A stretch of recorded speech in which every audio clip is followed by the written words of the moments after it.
What's good with y'all boys? Welcome back to another episode of Rank Everything Sports Podcast. Today I'm here to break down the absolute thriller in Las Vegas, man.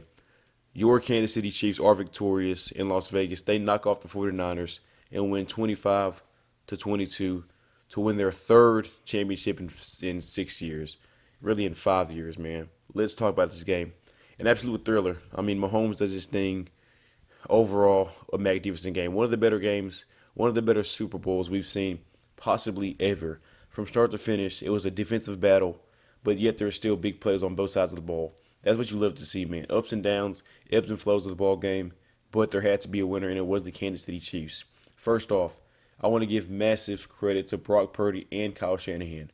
Before there was a lot of talk about, oh my gosh, if Kyle Shanahan loses, is he not a great coach, blah, blah, blah. No. Listen, Kyle Shanahan called a magnificent game. Brock Purdy played a magnificent game. Listen, you don't ever want to lose, especially in the Super Bowl, especially to the same guy. But it's one of those things where, hey, it's kind of like the guys were back when the Jordan played, back when the Yankees were super awesome, back when Brady played. You just kind of caught that guy at the wrong time. You know, you played a guy who's arguably the greatest ever, and he's only played for 6 years. So I'm giving massive credit to Brock Purdy and Kyle Shanahan and that whole Niners organization, even in the loss, because they deserve it and they played extremely well. Now, talking about the game, listen, the Niners came out and played extremely well. They drove the ball down the field with ease. I mean, it really looked effortless. I mean, to start the game off, I was like, wow, the Chiefs, I mean, I understand, that you have that first script of 15, but the Niners were playing extremely well. Their offense was vibing. They were running the ball well. They were throwing the ball well. Purdy was timing up all the throws. They really looked well. I mean, 5 plays in, and they were already down to Kansas City's 29-yard line. But Christian McCaffrey does fumble. He really hasn't fumbled all year. Super protective with the ball. That's not one of the guys. If I would have said, hey, if I had to guess which guy would have had the turnovers to begin with, it would have been Brock Purdy. It would not have been Christian McCaffrey. But that is the way that the chips fails. But anyways, Mahomes and the Chiefs, they get the ball. 3 and out, instantly punt. Niners get the ball back. 4 plays, punt. Chiefs get the ball back. 4 plays, punt. And then the Niners get a field goal. Now, it was Moody. Moody had missed 2 field goals in his last 2 playoff games. He was shaky all year. I want to say he was 0 for 50-plus yard field goals. He missed a game against Cleveland. He was just all around shaky the entire year.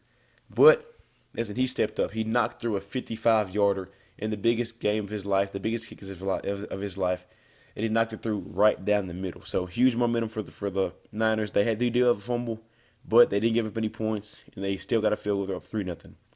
Then, after the field goal, the Chiefs finally get a big play to Mecole Hardman, 52 big ones down the field. The very next play, Isaiah Pacheco, who also, similar to McCaffrey, doesn't fumble a lot, and he has a fumble. And then you see Kelsey and Reed, more so Kelsey than Reed, kind of loses his mind, slams his helmet, pushes Andy Reid, and then that's like, wow, we haven't seen that from the Chiefs all year. We've seen more of the teams they've been playing starting to get frustrated, starting to have these explosions of just temperament on the sidelines. But it was the Chiefs doing that. But they do have a fumble.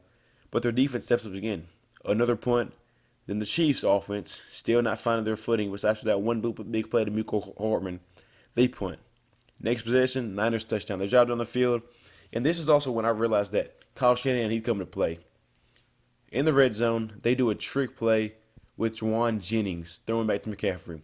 Once I saw that, I said, yeah, Shanahan, of course you want to win. And of course, you say you're in it to win it. No, this guy was in it to win it. He was forearm deep in that bag of plays, and he came to play. And that's what you want to see if you're the Niners and the Niners fan and any Niners team. That was like, wow, the Niners have came to play. Kyle Shanahan is pulling on every trick in the book, and he's not holding back. And I love that, and I felt very, very, very confident in the Niners at that point. But they go up 10-0 on the Chiefs, but the Chiefs are never out of it. They go up 10-0. Next thing you know, they come back right before halftime, get a field goal. Harrison Butker with a huge kick. That was like a 53-yarder as well. So another big kick going in at halftime, 10-3, and they get the ball back. They come out, though, 3 plays, and Patrick Mahomes trying to find Travis Kelsey. He was open, would have been a tight window throw, but it's intercepted. But that great defense stands up, makes a stop, gets a punt. Yes, gets a punt. I mean, listen, I don't understand how their defense even made that play. But they end up getting the punt. Then the Chiefs' punt go 3 and out. The Niners go back 3 and out. And then the Chiefs end up getting another long field goal from Harrison Butker. Speaking of Harrison Butker, man, Talk about the ice in this man's vein. Game-winning field goal last year in the Super Bowl. You go back to 2022, I believe, or yeah, 2022. 13-second game. They come down. He ices a field goal to win that game and take it into overtime. I mean, listen, this guy has been automatic, arguably the best kicker in the league right now, with all respect to Justin Tucker. But hey, honestly, this guy is money in the playoffs. But field goal makes it 10-6. Underrated, nice field goal. Punt for the Niners, punt for the Chiefs. Touchdown off of a terribly unlucky play for the Niners. I mean, God knocks it off a foot. Terribly unlucky play. But the Chiefs capitalized with an MVS touchdown thrown by Patrick Mahomes. And at this moment, I said, well, what will Brock Purdy do? Down 3, biggest moment of his life. Game is now flipped on its head. Turnovers left and right. What is he going to do? Well, I'll tell you what he does. He comes back down, gets an automatic touchdown right back at him. And you got to mind you, 4th down conversion too for Kyle Shanahan when they could have taken the points. When they could have taken the points and tied the ball game up. No. They went for it all, and they got the touchdown to Juwan Jennings with an excellent throw from Brock Purdy. But they missed the extra point, and that would come back to haunt them. Makes the extra point, still makes it a 3-point game instead of a full touchdown score game in 4 points. Mind you, the Chiefs were having struggles scoring the ball and getting it in the end zone. They didn't have a hard time driving, which especially late they were driving the ball, but they just were not getting the ball in the end zone. And that missed extra point, or blocked extra point, is huge in those scenarios. But come back down, the Chiefs tied up with just a 12-play, 69-yard drive in 5 minutes, 36 seconds for the Chiefs. Just, a long, methodical drive that the Chiefs have been doing all year. And they tie the ball game up. But Brock Purdy comes right back at him and goes back up with 3 points to make it 19-16. And what does Mahomes do? 150 left. The weight of the world watching. 11 plays, 64 yards. Could have been a touchdown. Got him in that chance to throw to Kelsey on Warner. They don't get it, but anyways, what does he do? Ties the game back up. Into overtime. And this is when the game really changed. They've changed the rules now in the postseason, NFL postseason. Originally, they would have been the same as the regular season. In overtime, whoever scores a touchdown, no matter first or second, if you score a touchdown first, you automatically win the ball game. The other team does not get a chance to touch the ball.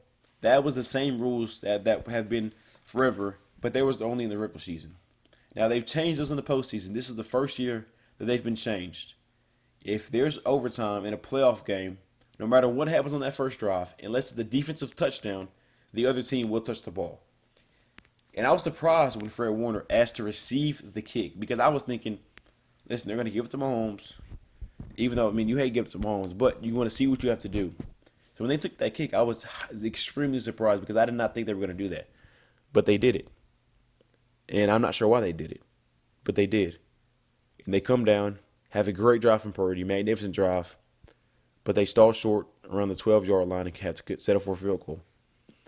And at that moment, the weight of the world watching, if Mahomes crumbles, everybody will get on him. Even though everybody was saying before, they wouldn't be here. The weight of the world watching, lack of talent at the receiving position. What does Mahomes do? Well, Mahomes goes 13 plays, 75 yards in 7 minutes, converting a 4th down, doing it with his legs, over 35 yards rushing on that one drive, and seals the game with a Mecole Hardman touchdown. Listen, man, all year everybody was saying, oh, Mahomes, this team's not good. This team's different. They're weak. And then they get in. Oh, if Mahomes does this with this team, this would be the greatest accomplishment ever. Underdogs in 3 out of their 4 playoff games. What do? Smash Miami at home. Go on the road and beat Buffalo. Go on the road and dominate Baltimore. And with all the turnovers, being down 10 again, what do? Win another game. Patrick Mahomes has now been down 10-plus points in all 4 of his Super Bowls and won 3 of them. Patrick Mahomes now is 9-11 when trailing by 7 or more in the playoffs. 9-11. Do we understand that stat? He's 9-11. You know what Brady's percentage was down 7? 40%, which is amazing, incredible. What is Mahomes? Well over 80%. Incredible, man.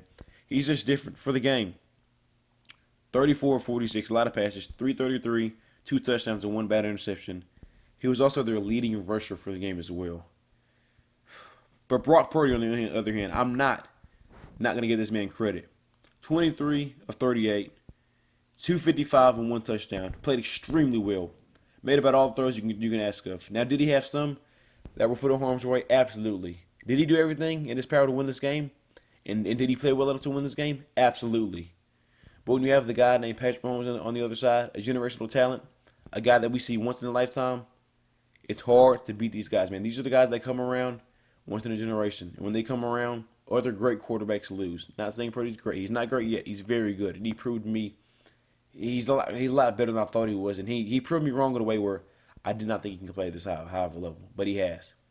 But when a great quarterback comes around, other very good to great quarterbacks suffer from it. And this guy's not just great. He could be potentially the GOAT. Peace.